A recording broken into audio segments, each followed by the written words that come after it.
Hi everyone. Today we're going to be turning our attention to the skies, where, in some parts of Europe, they are currently unfriendly. The book that we're going to be looking at deals with some iconic aircraft that may or may not have survived the recent conflict that is currently occurring in Ukraine. And the book that we will be looking at today is Antonov's Heavy Transports.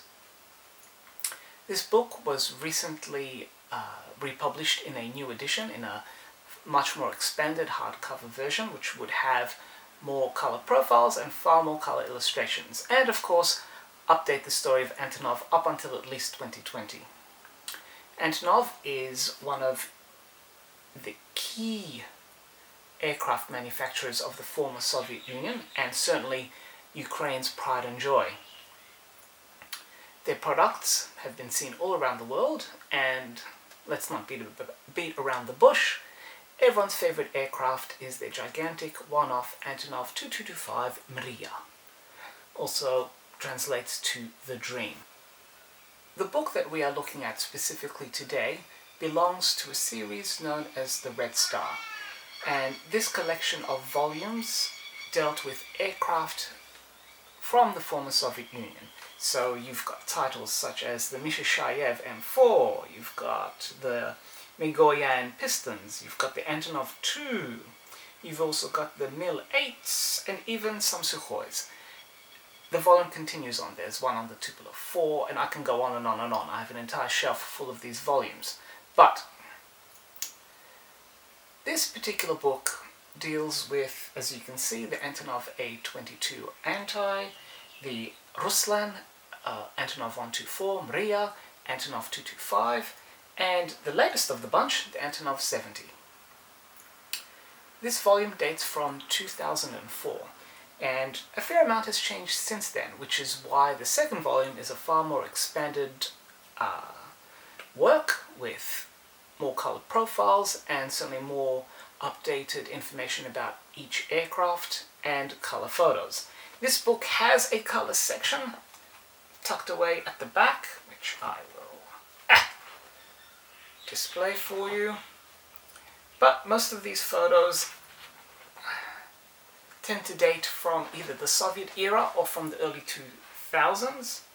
And there is one color profile, which is, once I get it, that one. But let's take a step back here. So, as noted earlier, Antonov was one of the primary aircraft manufacturers of the former Soviet Union and one of Ukraine's leading industries. Everyone loves the largest aircraft in the world, the Mriya. I mean, I don't need to go into information about this plane. I'm pretty sure most people are aware of all the superlatives that go with it. The fact that the airplane's cargo hold is so long that it is longer than the first powered flight in 1903 says something about its gigantic dimensions. And all you need to do is a quick Google search to see just how enormous that plane really is. But this book doesn't deal with just this plane, it also deals with their earlier revolutionary heavy lifter, the An-22, or by the NATO codename Anti. Most of those, I believe, have now been retired. However, this book does go over the history of that plane and then discusses the politics and lack of success for the Antonov 70. Naturally, the new volumes will have everything updated up until 2020. So the Red Star series, and indeed almost all books about the former Soviet Union and Russian planes, seem to have been monopolized by Yefim Gordon, and his output is quite incredible, especially considering the size of the books. I mean, this is tiny compared to some of the gigantic books that he's produced in the past. I'll just show you some more so you can understand. It is a good balance between text and photos. The photo coverage here is fantastic, especially some of the Soviet stuff. And here's some beautiful photos of the Mriya when it was in its original role as a transport aircraft for the Buran space shuttle. Anyway, much of the information here is technical in nature and can come across as dry recitation.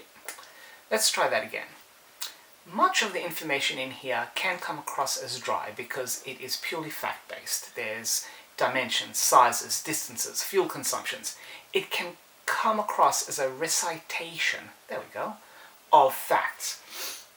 But reading further on, particularly when it comes to developments and histories of these aircraft, Yefim's particular perspective on things does come through, and it is interesting to read an alternative perspective from what we tend to get from Western publishers and Western media.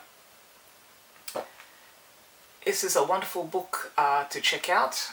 It is quite long in the tooth, so it is outdated, and depending on what happens regarding the atrocities in Ukraine, it is so sad that even the newer updated book will have to be re-updated to factor in the loss of aircraft, not to mention the loss of innocent lives that have been occurring there.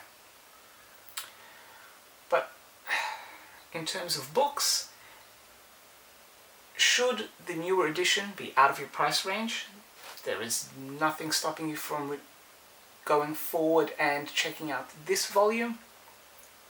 The key information is set out here. Lots of fantastic information and details about each of the 4 aircraft types are included here. Yes, there is a limited amount of color photos, and yes, there is only 1 page of color profiles, but I don't think that's a huge issue. For the detail and the information that this book provides, it's a good 3.5, bordering on 4, but it is a victim of its age. I mean, what are we now? Goodness, 2004? Goodness, it's almost 20 years since this book was first published. And a lot has happened since then. In particular, Mriya, the Antonov 225, has now basically become a flying beacon of love for all aviation enthusiasts. And so there we have it. A quick overall look at some of Antonov's heavy lifters. A good book to go and check out. Like I said, 3.5 captain's hats. If there are any other books about any aircraft of the Soviet Union that you'd like to have reviewed, let me know. I have an entire series of shelves dedicated to those aircraft. I can see what I can pull out for you. So until the next time, enjoy and happy reading, everyone.